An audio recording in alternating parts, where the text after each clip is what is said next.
I'm Peter Neufeld, co-director of the Innocence Project. Barry, Scheck, and I founded the project back in 1992. We had been public defenders together in the Bronx, and we knew that the criminal justice system was far from perfect. When DNA was first introduced in criminal prosecutions, we realized that this emerging science could be a powerful tool to exonerate the wrongly convicted, identify flaws in the system, and implement reforms to enhance criminal justice. With the help of students from Cardozo School of Law, we set out to correct the injustices of people who have been wrongly convicted. To date, close to 300 people in the U.S. have been exonerated by DNA testing, including 17 who served time on death row. These people served an average of 13 years in prison before exoneration and release. The Innocence Project's full-time staff attorneys and Cardozo clinic students have provided direct representation or critical assistance in most of those cases. Once these people were exonerated, we deconstructed their cases to find out why and how innocent people had been convicted in the first place. Our mission is to free the staggering numbers of people who are imprisoned unjustly and to reform the system responsible for their unjust imprisonment.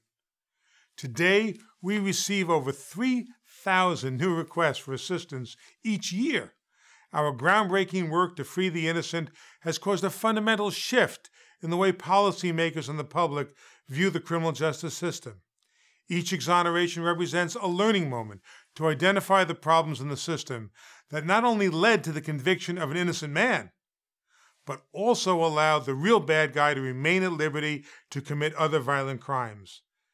In fact, in many of our cases, once we clear an inmate, we work with police and prosecutors to identify the real perpetrator.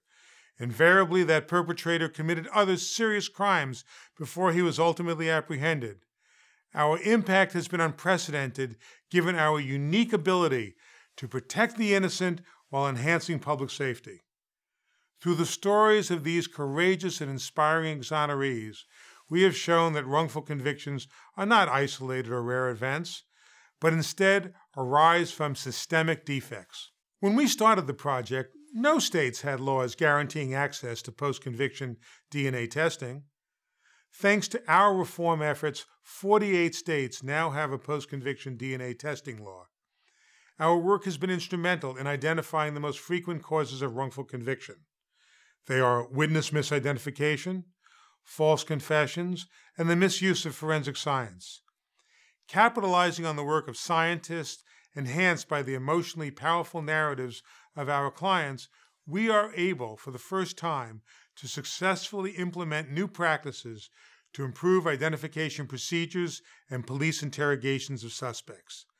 Our new approach has sparked the creation of a national innocence network with projects in almost every state, and an international movement with 9 projects abroad. I'm extremely proud of our accomplishments, but we still have a long way to go. There are thousands of innocent people languishing in prison, and many on death row.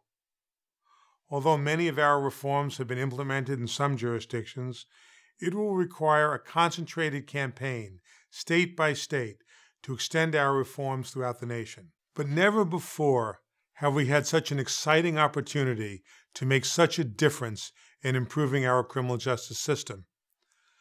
I hope you will support this undertaking, which will make the system more scientific, more about truth, and ultimately, more just.